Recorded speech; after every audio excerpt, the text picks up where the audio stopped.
we'll start with this per tweet from Michael Benson. The WBA have told Gervonta Davis he must now choose one of his 3 WBA titles to keep. With the other 2 set to be vacated, Gervonta has the WBA regular belt at super lightweight, WBA regular belt at lightweight, and the legitimate WBA super title at super featherweight.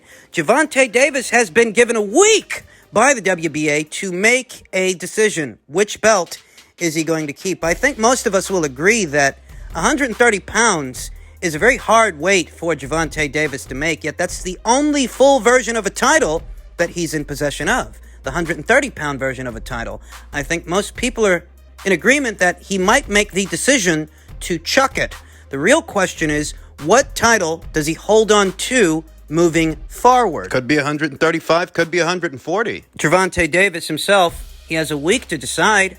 I think that strategically, the title that you might want to hang on to in a situation like that would be the 140-pound version of the title, because we know that Josh Taylor, the reigning undisputed champion at 140 pounds, he's got a fight coming up against Jack Catterall, his mandatory challenger by way of the WBO, and, just beyond that fight, it's conceivable that he will move up, and if he does, all of his alphabet titles will go vacant.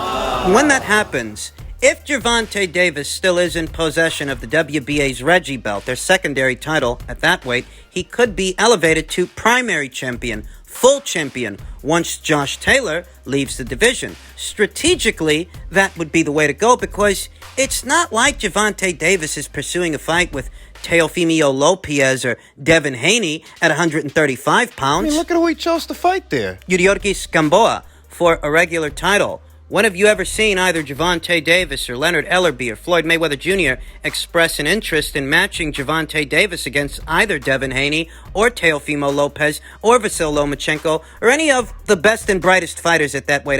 If anything, they've said the opposite. Floyd Mayweather Jr., in so many words, said that they're keeping everything in-house. They're not after fights with any of those fighters. It's not like they're interested in picking up any of those alphabet titles. That's why they chose to pursue a regular title, a secondary belt, instead. It doesn't seem to me like Gervonta Davis has any unfinished business at either 130 or 135 pounds. It's conceivable that maybe, just maybe, he'll hang on to the 140-pound version of the title he's currently in possession of, the one he won from Mario Barrios in his last fight, and he'll hang on to it long enough that he might see himself elevated to full champion once Josh Taylor leaves the division.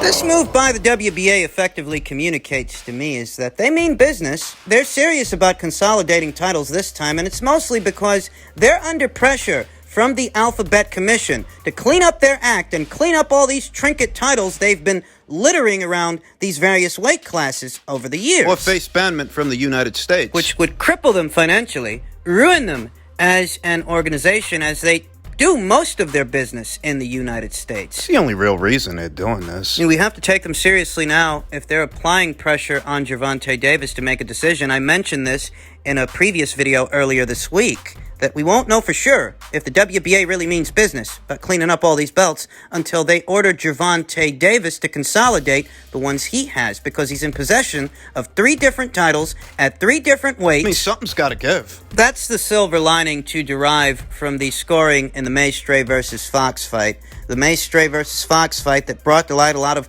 disturbing behaviors from one of the judges, Gloria Martinez-Rizzo. The scoring, controversial scoring in that fight that led us here to where the WBA's feet are being held to the fire, and now they don't have a choice. That is the silver lining.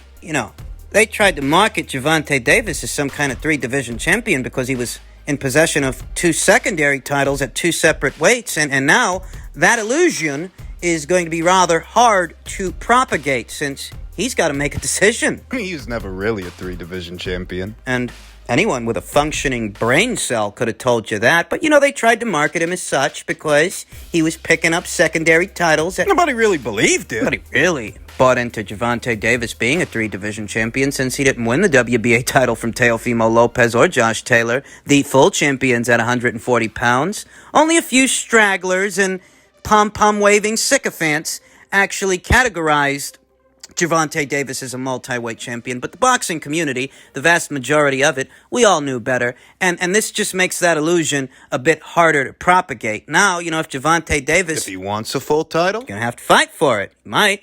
or fight to keep it. The one full title that he has at 130 pounds, a weight that many people aren't sure Gervonta Davis is still able to make. Just in keeping with the theme of news involving Gervonta Davis. When you move up in the right way. A lot of people do it. If he has a great fight, a great pay-per-view fight, I think that Mikey Garcia is a great pay-per-view fight. Is that the fight? Do they really want to just go in with Keith Thurman? You know me. That's why I'm calling out Ellaby. Don't play me nanosecond. I've been here for way more than a nanosecond. I've been waiting on the phone call way more than a nanosecond. I don't play games. Give me the contract. Show me the date. Show me the money I'm about to put in the bank, and you're going to see my name signed on the dotted line. Keith Thurman has been doing interviews like this for the last 2 years. He expressed a very similar sentiment when it came to Terence Crawford, and that didn't materialize in a fight. I didn't think it would. Here, he's seen calling out Gervonta Davis. He's calling out lightweights now. Well, Gervonta Davis's last fight was at super lightweight, 140 pounds against Mario Barrios for what is a Reggie belt, which we talked about. Is this a good fight? Depends on who you ask. If the only appeal and the only intrigue of the match is the familiarity of the names involved, the familiarity of Gervonta Davis and the familiarity of Keith Thurman, if that's all you're looking for, then maybe this fight is to your fancy. But if you're looking for something more sporting, Keith Thurman hasn't fought in 2 years. He's still coming off that loss to Manny Pacquiao. So what do you value more? Familiarity or ability? Because the only selling point associated with this fight is the familiarity that fans already have with Keith Thurman and the familiarity that the fans already have with Gervonta Davis. It wouldn't be a title fight, as neither one of these guys is a world champion at 147 pounds, and with the WBA cutting down on the number of trinket titles throughout these weight classes. You won't be able to hoodwink the boxing fans into thinking this is a title fight. You see, the only real selling point here, the only real sizzle in association with a Thurman versus Davis fight is the familiarity that you already have with the fighters. You already know Keith Thurman, and you already know Gervonta Davis. Yeah, but knowing Keith Thurman doesn't change. He's been out for 2 years. Last time he was out, the last time he was in action, he lost his belt, lost his O, to a 40-year-old Manny Pacquiao. That was the state of Keith Thurman 2 years ago. What's the state of Keith Thurman 2 years later? 2 years of inactivity. Is this a window into how creative the matchmaking is going to get for Gervonta Davis moving forward? Now that the WBA is cutting down on the number of trinket titles they litter these divisions with, now that, they don't plan on doing any fights with any fighters from other stables. Floyd Mayweather Jr., he made it clear, they're only doing in-house fights. Keith Thurman, well, he's in that house. He's not doing much. No, but he's there. It's not likely that Gervonta Davis returns to the super featherweight division. That's the only division where he holds a full title. And we don't know if Gervonta Davis can make that weight, though. Even if he can, who does he fight?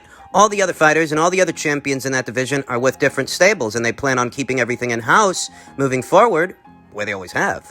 And that doesn't leave them with very many options at 130 or 135 or even 140 pounds. They do have a rather sizable welterweight stable of fighters, Keith Thurman among them. It's either Rolly at 135 or Keith Thurman at 147. Gervonta Davis is talking about making his ring return before this year is out in October. Who's he going to fight if he does return in October? He has very limited options. He's limited to only fighting the fighters within his own stable. There aren't that many of them at 130, not that many of them at 135. Keith Thurman mentioned Mikey Garcia. But the news on Mikey Garcia as of late is that he's in the process of negotiating a tune-up fight ahead of what could be a Regis Progrerius showdown. So it doesn't look like it's going to be Mikey that Gervonta fights. Matchmaking might have to get creative. I don't view Thurman versus Davis as a titillating matchup. I view it as the byproduct of a stable that doesn't want to venture outward. A stable that doesn't really want to match their fighters against what else is out there. I view Thurman versus Davis as a rather creative fight where the selling point isn't so much sport as familiarity. The sizzle, as it were, what is intended to draw you to the fight. It's the familiarity you have with Keith and the familiarity you have with Gervonta Davis. But it's not very sporting because Keith Thurman is a fighter who's been out of action for 2 years, and he hasn't rebounded off the loss to Manny Pacquiao. He underwent surgery after that fight. So in what way is it sporting for Keith Thurman 2 years inactive to take on Gervonta Davis. Don't they got guys in their own divisions they can fight? Aren't enough guys for Gervonta Davis to fight between 130 and 140 pounds? Or is it that those guys, because they're not in-house fighters, those are options that the people over there at the TMT aren't even considering? Aren't there enough fighters between 130 and 140 pounds that Gervonta shouldn't be fighting a 2 years inactive Keith Thurman? And for Keith, Keith's had ample opportunity the last 2 years to have a tune-up fight, a rebound fight, so that he can go into a bigger fight more well-prepared. Instead, he's looking at this 140-pounder. Who's only had one fight at 140 pounds. For some, the mere familiarity that they have with Keith Thurman and Gervonta Davis, maybe that's enough for some to get interested. But from where I'm sitting, this is just a byproduct of a stable that continually seeks to isolate itself from most everyone else. You ask me what's better for Keith Thurman. Keith Thurman should have had a tune-up fight by now. We know that Sean Porter did against Sebastian Formella. Keith's got delusions of grandeur. We don't know the true physical state of Keith Thurman as an athlete, as a competitor, based on his boisterous claims in interviews, which he's done no shortage of the last 2 years. He's done more interviews than he's had fights. So, if name recognition is enough for you. To each his own. But I see through the veil, through the smoke screen. And finally, per tweet from Mike Coppinger and his sources, Mikey Garcia and Eddie Hearn are in discussions about a return to the ring on September 18th on Mexican Independence Day weekend. Garcia was in talks to fight Regis Prograrius on DAZN, but now trending towards a stay busy fight before fighting Prograrius. And Well, the fight did seem too good to be true. Mikey Garcia hasn't fought since the Jesse Vargas fight of last year. I figured, if he's going to go into this Prograrius fight, DAZN's going to have to offer him a lot of money. But DAZN is trimming the fat. And, they're not going to be paying over the market value for fights the way they initially did when they debuted in America. the way they overpaid for that Vargas fight. I think that creates a situation to where Mikey Garcia didn't like the price offered up for the Prograis fight. Perhaps that's what's going on. Perhaps that's why he's not going straight into that fight. He'd rather do a tune-up fight instead, because he hasn't fought in over a year. That much is true. And It won't cost DAZN as much. gives them time to promote the fight. So the tune-up fight is doable at a reduced price to what the fighters might want for the fight between each other, the fight between Mikey and Regis. That's what I think is going on here. Mikey Garcia has often been accused of depriving the fans of the fights they've wanted to see him in. Kind of like, the fans were more excited at the prospect of a Garcia versus Lomachenko fight than they were at the prospect of a Garcia versus Spence fight. The Spence fight seemed rather impractical, almost a cash out, as if Mikey Garcia was selling his unbeaten record to Errol Spence Jr. I saw a lot of fans that felt that way. I feel that way myself. Mikey Garcia versus Regis Prograis is actually a mouth-watering fight. In spite of it not having a title on the line, it's still a fight that the fans would be very much excited about, more excited than they were that Jesse Vargas fight. And this fight is set to go down Mexican Independence Day weekend. An ideal time for a fighter like Mikey Garcia to make his ring return, because Mikey Garcia is a fighter of Mexican descent. We know Canelo Alvarez ain't going to be fighting that weekend. He's going to be fighting Caleb Plant in November, PBC on Fox pay-per-view. This goes back to what I told you before. Now that the people over there at DAZN know that Canelo Alvarez won't be fighting in September, and he won't be fighting on their platform, at least not in his next fight, that frees up their budget to do other fights. There's been a lot of questions, a lot of complaints, a lot of gripes that DAZN is not shelling out enough content for their American fight fans, for their American subscribers. And I think we'll see a more earnest push now to roll out a fall schedule that the fight fans might be satisfied with. Mikey Garcia in a tune-up fight might be one of those fights. Who he's going to be fighting, I'm not completely sure. But it's not Regis. Regis Prograrius, he's seen action in the last 12 months, unlike Mikey Garcia. He was in action not that long ago against Ivan Redkach, who appears to have faked a Nut shot. injury, a low blow, in order to get out of that ring. He wanted to go home early. Better still, Regis Prograis has seen action in the last 12 months, so I'm not sure where this leaves Regis and whether or not he'll get to have another fight ahead of what could be a Mikey Garcia showdown. I don't know, maybe on the undercard. Regis Prograis is an entertaining fighter to watch in action. It would do the card a great service if they could feature him on it. Conjure up some fighter to fight just for Regis to keep busy. Nothing major, nothing serious. Just to help build up that Mikey Garcia fight, that Mikey Garcia showdown. Because I reiterate, now that the people over there at DAZN have confirmation that they're not going to be hosting Canelo Alvarez's next fight. Well, they don't have to foot the bill. They're not out 30, 35, or $40 million trying to pay Canelo Alvarez some big cash guarantee so they can reallocate those resources, use those funds to finance several other fights. Like Chocolatito versus Estrada 3. The narrative pushers and usual suspects would have had you believe that DAZN and Matchroom were pulling out of the United States. They weren't going to be hosting any fights here.